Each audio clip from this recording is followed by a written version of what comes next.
আমাদের জেনে রাখা উচিত যে মহান আল্লাহ তাআলা এই 30 পারা কোরআন কারীমের মধ্যে যেটি প্রথম ওহী রাসূলুল্লাহ সাল্লাল্লাহু আলাইহি ওয়াসাল্লামকে দিলেন সেটা ছিল ইকরা সম্পর্কে, সেটা ছিল শিক্ষা, সেটা ছিল এডুকেশনের, সেটা ছিল তালিম। এর মানে মহান আল্লাহ তাআলা এই শিক্ষা সম্পর্কে, ইকরা সম্পর্কে, এডুকেশন সম্পর্কে আল্লাহ তাআলা প্রথম ওহী দিয়ে এটা সারা বিশ্বের মানুষকে মেসেজ দিলেন যে শিক্ষা হচ্ছে সবথেকে মূল্যবান এবং কোন জাতি, কোন সমাজ, কোন মানুষ উন্নতি করতে পারে না যতক্ষণ সে শিক্ষা অর্জন না করবে।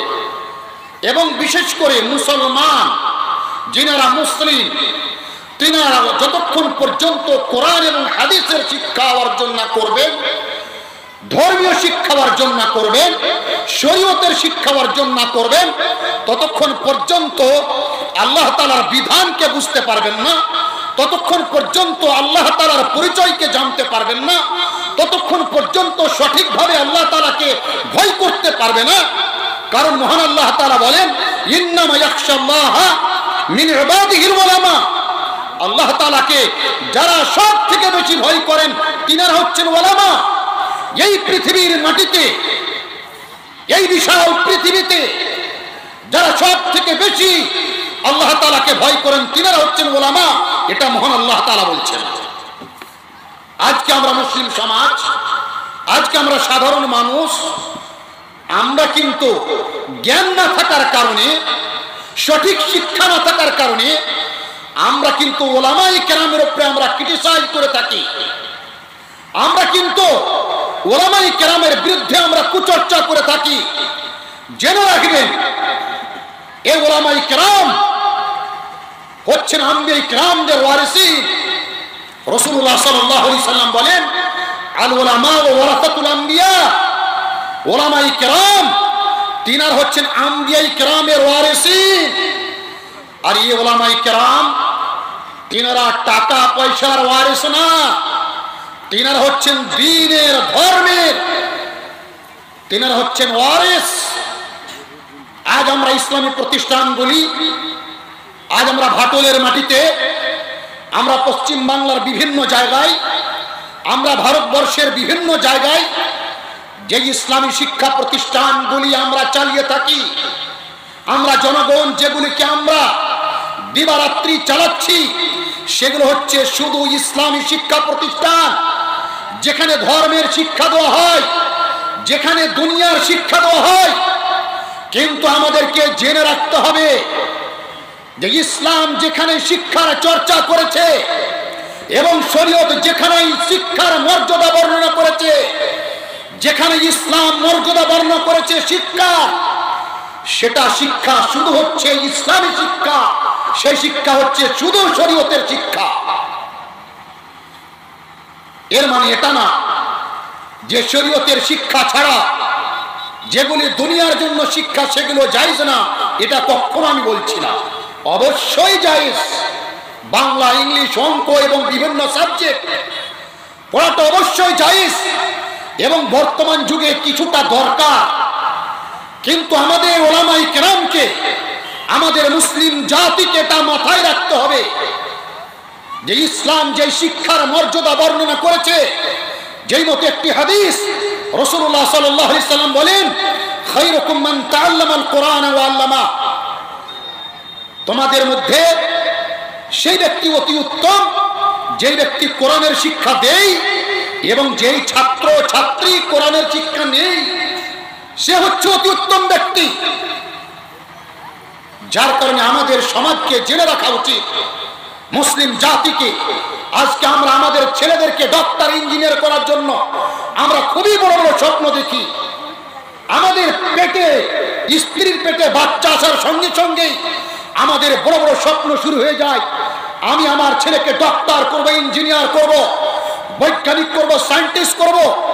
আমি খুব কমই বাবাকে দেখেছি যিনাদের এটা স্বপ্ন হয়, আমি আমার ছেলেকে হাফেজে কোরআন করব, আমি আমার ছেলেকে আলিমে দ্বীন করব, আমি আমার ছেলেকে আল্লামা নাসিরউদ্দিন আল-বানী করব, আমি আমার ছেলেকে ইবনে হাজার তৈরি করব, ইবনে তাইমিয়া তৈরি করব, আল্লামা ইবনে বাজ উসাইমিন তৈরি করব। এই ধরনের স্বপ্ন আমাদের মুসলিম সমাজ আর দেখছে না। আমি অনুরোধ করব জাতির প্রত্যেক ক্ষেত্রের মানুষকে আল্লাহর রাস্তে নিজের ঈমানকে সজাগে নিয়ে আসুন, ঈমানকে বৃদ্ধি করুন এবং হাদিস ও কোরআনকে ভালোবাসতে শিখুন এবং শরীয়তের যেটা সঠিক ব্যাখ্যা সেই ব্যাখ্যাকে আমরা সামনে রেখে আমরা আমাদের ছাত্রদের, আমরা আমাদের ছেলেদের, আমরা আমাদের বাচ্চাদের, আমরা নতুন প্রজন্মদের আমরা তাদেরকে শরীয়তি শিক্ষা, ইসলামী জ্ঞান দিই। এবং জেনে রাখবেন, এটাও পরিষ্কার করে দিই, এই ধরনের প্রতিষ্ঠান, এই ধরনের মাদ্রাসাগুলি সম্পূর্ণ শান্তির বার্তা দিয়ে থাকে, তাদেরকে দেশপ্রেমিক শিক্ষা থাকে। এই ধরনের প্রতিষ্ঠানগুলি মানুষকে ভালোবাসতে শিখিয়ে থাকে। এই ধরনের প্রতিষ্ঠানগুলি প্রত্যেক ধর্মের মানুষ বন্ধু হয়ে জীবন কাটাতে হবে এরই বার্তা দিয়ে থাকে। এই ধরনের প্রতিষ্ঠানগুলি মাতৃভূমিকে ভালোবাসতে হবে তার শিক্ষা দিয়ে থাকে। এই ধরনের প্রতিষ্ঠানগুলি পৃথিবীতে টিকে আছে বলে আজ পৃথিবীতে শান্তির বার্তা রয়েছে। আমি অনুরোধ করব প্রত্যেক ধর্মের মানুষকে, আসুন আমরা সজাগ হই, আমরা শিক্ষার দিকে আগাই। যেই জাতি যত বেশি শিক্ষিত হবে, যেই গ্রামের মানুষ যত বেশি শিক্ষিত হবে, যাদের মধ্যে যত এডুকেশন আসবে এবং যেই সমাজের মানুষ, যে জায়গার মানুষ যত এডুকেটেড হবে সেই জায়গা তত উন্নতি করবে। আমরা আমাদের দেশের মধ্যে আমরা কেরালাকে দেখি, সেখানকার মানুষ, বেশিরভাগ মানুষ হায়ার এডুকেটেড, যার কারণে তারা আজকে উন্নত। আমরা জানি একটা দেশ জাপান, ছোট্ট একটি দেশ, ভারত হিসাবে অত্যন্ত ছোট, কিন্তু তারা হায়ার এডুকেটেড, যার কারণে আজকে তারা উন্নত। তাই আমি অনুরোধ করব যে আমরা মুসলিম হিসাবে আমাদেরকে প্রথম অবস্থায় ইসলামী শিক্ষা অর্জন করতে হবে, তাওহীদকে জানতে হবে, ইসলামের বিধানগুলিকে, আহকামগুলিকে জানতে হবে। তারপরে আমাদের নেক্সট হবে, দ্বিতীয় আমাদেরই হবে, সেটা হবে যদি আমরা ইসলামী শিক্ষা অর্জন করার পরে যদি আমরা কেউ ডক্টর হতে পারি, ইঞ্জিনিয়ার হতে পারি, ব্যারিস্টার হতে পারি, বৈজ্ঞানিক হতে পারি, তো আলহামদুলিল্লাহ। না হলে আমরা কম করে যেন আমরা ইসলামী শিক্ষায় শিক্ষিত হই।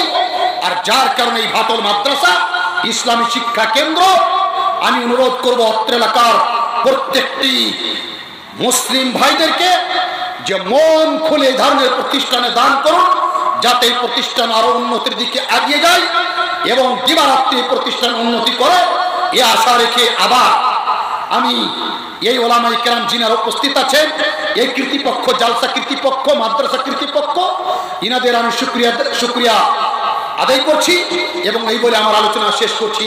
আসসালামু আলাইকুম ওয়া রাহমাতুল্লাহি ওয়া বারাকাতুহু। ওয়ালাইকুম আসসালাম ওয়া রাহমাতুল্লাহি ওয়া বারাকাতুহু। মাশাআল্লাহ, জাযাকাল্লাহু খায়রান জাযা। আমরা শিক্ষার মাহাত্ম্য ও গুরুত্ব, বিশেষ করে দ্বীনি শিক্ষা